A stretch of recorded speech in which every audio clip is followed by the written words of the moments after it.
Salut à tous, amis parisiens, supporters du PSG, j'espère que vous avez la pêche. Moi pour ma part, je vais très bien, je suis super content de vous retrouver pour un nouveau débrief. On va analyser cette rencontre qui opposait le Paris Saint-Germain au Toulouse FC. Match qui comptait pour la 28e journée de Ligue 1 McDonald's. Victoire des hommes de Luis Enrique, 3-1 au Parc des Princes. Ousmane Dembélé avait ouvert la marque à la 23e minute de jeu. À la 27e, Nicolas Hyssen égalise pour les Toulousains. 33e minute, Ousmane Dembélé redonne l'avantage aux Parisiens et à la 92e, Gonzalo Ramos assure les 3 points et grâce à ce succès, le club de la capitale conforte sa place de leader. Le classement de Ligue 1, je te l'affiche juste ici, donc on est toujours premier avec 63 points au compteur. On a un bilan de 20 victoires, 3 matchs nuls et 4 défaites. On compte 4 points d'avance sur le RC Lens qui est deuxième, qui s'est pris une grosse raclée face au LOSC sur le score de 3-0. Donc ça arrange plutôt bien nos affaires. En plus, on a de notre côté un match en moins. On a le match face au FC Nantes à jouer.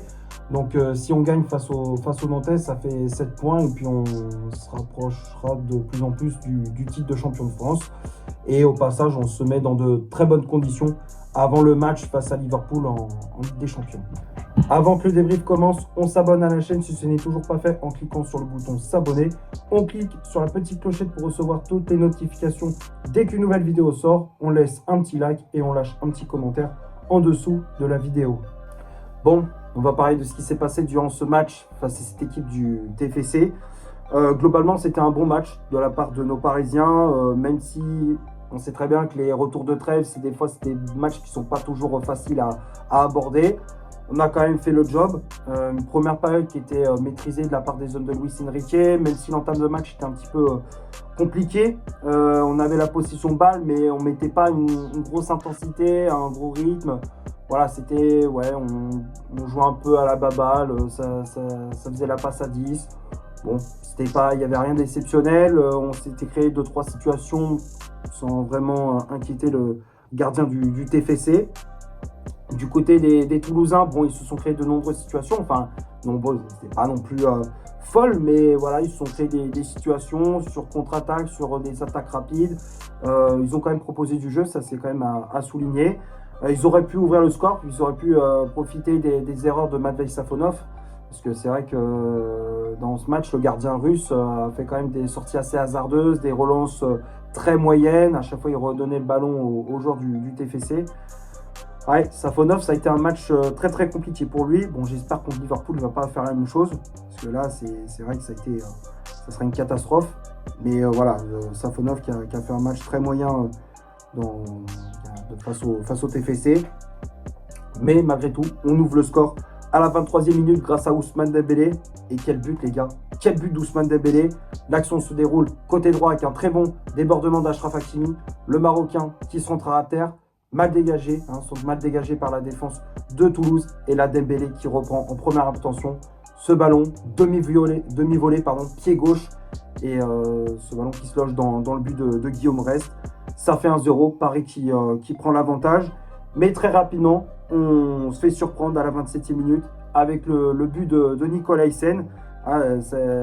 C'était un petit peu les montagnes russes, en espace de quelques minutes, on était très heureux et puis là d'un coup, petite déception. Avec le but du Toulousain sur un corner de la gauche vers la droite, Safonov qui repousse mal ce ballon et Nicolas Hyssen qui avait bien suivi cette action qui reprend de la tête. C'est vrai que la défense parisienne, je la trouve un peu passive, manque d'agressivité, pas assez réactive sur cette action. C'est vrai qu'aussi Safonov fait une grosse erreur, une grosse faute de main. Et donc Toulouse qui revient à égalité, ça fait un but partout, mais voilà, Paris, malgré ce but concédé, retrouve l'avantage à la 33e minute avec un nouveau but d'Ousmane Dembélé, le doublé pour le numéro 10 parisien, sur un corner. Voilà, encore une fois, un coup de pied arrêté.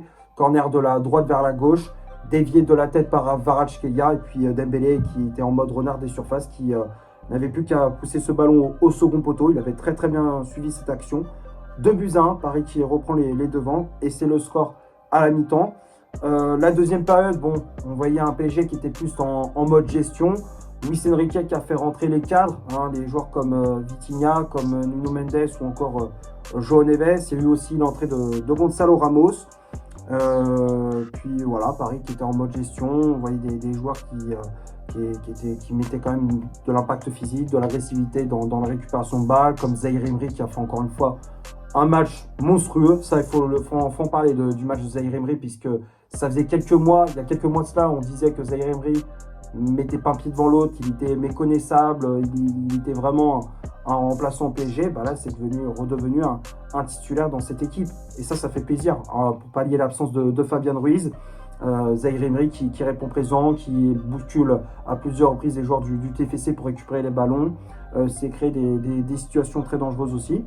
Ouais, Zahir Emery, franchement, il a fait un très très gros match dans l'ensemble. Beraldo aussi, milieu de terrain.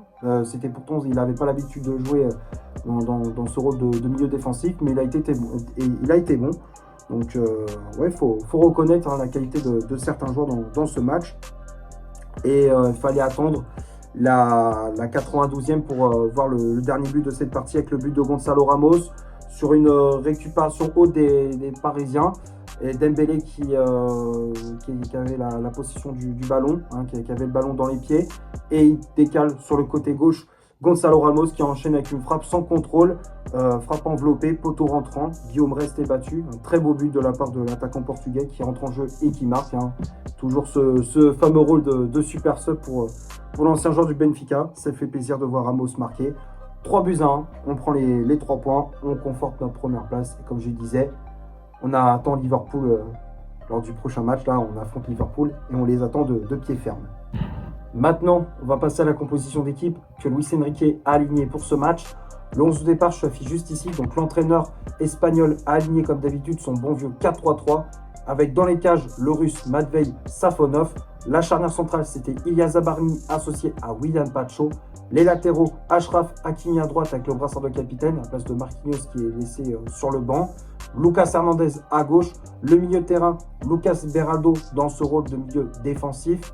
Warren, Zahir Emery et Kanguinli en relayeur. Et le trio d'attaque avec Désiré Doué, ailier droit, Vicha, Kvaratskhelia, ailier gauche. Et en pointe, en faux numéro 9, le français Ousmane Dembélé. Les changements effectués par l'entraîneur parisien, donc comme je disais, on a vu l'entrée de Gonzalo Ramos à la place de Désiré Doué, l'entrée de Vitinha à la place de Lucas Beraldo, Nuno Mendes qui est rentré à la place de Vicha, Kvaratskhelia et pour finir l'entrée de João Neves à la place de Kanguinli. Que dire sur cette compo? Bon bah pour un retour de trêve, Luis Enrique a préféré aligner l'équipe B, forcément puisqu'on a le match qui va arriver, le match face à Liverpool. Donc il a décidé de faire tourner son effectif en mettant Lucas Beraldo, Lucas Hernandez, en mettant Kanguinli également au milieu de terrain, Zabarny, enfin bref voilà, il a préféré mettre l'équipe B, préserver les cadres, les joueurs importants, les joueurs clés comme Marquinhos, comme Mendes, comme João Neves également. Donc ouais, il a ses choix encore une fois intelligents de la part du coach espagnol qui gère très très bien son groupe comme d'habitude.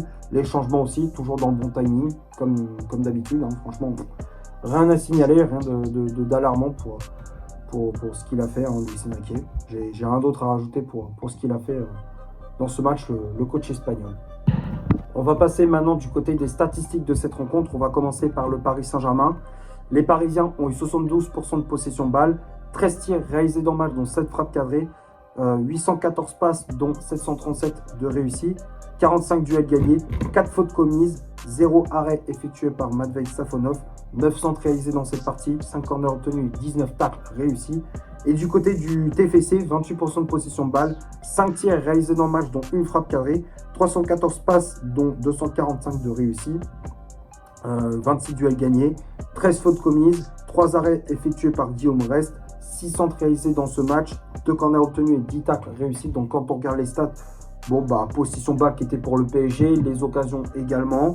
En termes de duels gagnés, Paris en a gagné beaucoup plus. Ils ont gagné pas mal de duels au milieu de terrain et également sur les phases défensives. Du côté du TFC, bon, c'est vrai qu'ils ont été souvent en difficulté. Au début du match, ok, ils ont essayé de mettre la pression, essayé de mettre un peu de danger devant les buts de Safonov. Mais malheureusement, ouais, ils ont laissé des plumes et malheureusement, ils l'ont payé dans ce match. Donc voilà, je pense avoir fait le tour pour les stats de ce match. On va finir la vidéo sur les tops et les fautes de cette partie. Comme d'habitude, je fais les affiches juste ici. Alors, j'ai mis seulement 3 joueurs dans les flops. J'ai mis Safonov qui pour moi n'a pas fait un bon match. Sortie hasardeuse, il sortait souvent de sa surface, mais il loupait à plusieurs reprises de ballon. Les relances au pied, elles étaient pas bonnes. Il a perdu, enfin ses sorties aériennes aussi, elles n'étaient pas très bonnes. Ouais, franchement, c'était pas un bon match pour le portier russe. Espérons qu'il va s'améliorer lors du prochain match face à Liverpool. Zabarni également. Zabarni qui pour moi n'a pas fait un super match en défense. Il a alterné le bon et le moins bon. Pas toujours bien placé. Pas toujours dans le bon timing, hein, ses interventions. Souvent pris de vitesse. Ouais, c'était un match très compliqué pour Ilya Zabarni. Et puis j'ai mis également Kangili dans les flops. Hein. Kangili qui pour moi n'a pas fait un super match. Hein. Ça a été le Parisien le moins performant, on va dire, sur les phases offensives. Un peu de déchets, pas mal de pertes de balles. Ouais, je trouvais que sur certaines actions, il tergiversait de trop. Donc ouais, c'était pas un super match de Kangili, mais sinon à part ces 3 joueurs-là, tout le monde a été bon. Hakimi, il a fait un bon match. Pacho, il a été bon. Lucas Hernandez aussi, il a été très solide dans son couloir. Et Hernandez qui, moi, j'ai trouvé que de match en match, il est impressionnant. Je trouve qu'il montre de bonnes performances dans ce rôle de latéral gauche au PSG. Après, au milieu de terrain, Zaïre Emery en mode patron. Pour moi, ça a été le meilleur Parisien sur la pelouse, hein, comme je disais. Beaucoup de récupération de balles, beaucoup d'agressivité, beaucoup de duels gagnés. Ouais, franchement, Zaïre Emery, il a fait un sacré match, encore une fois, au milieu de terrain. Beraldo aussi, qui a été bon. Et les attaquants aussi, hein, Doué, Dembélé, Kvaratskhelia. Dembélé qui a été double buteur. Puis les remplaçants aussi, hein, Ramos qui rentre et qui marque. Vitinha qui a fait une bonne entrée au milieu de terrain. Et puis voilà, quoi. Mendes et João Neves également. Voilà, je pense avoir fait le tour pour ce PSG Toulouse FC. J'espère que le débrief vous aura plu. D'ici là, portez-vous bien. On se retrouve pour le prochain débrief. C'était Loïc. Ciao et allez Paris.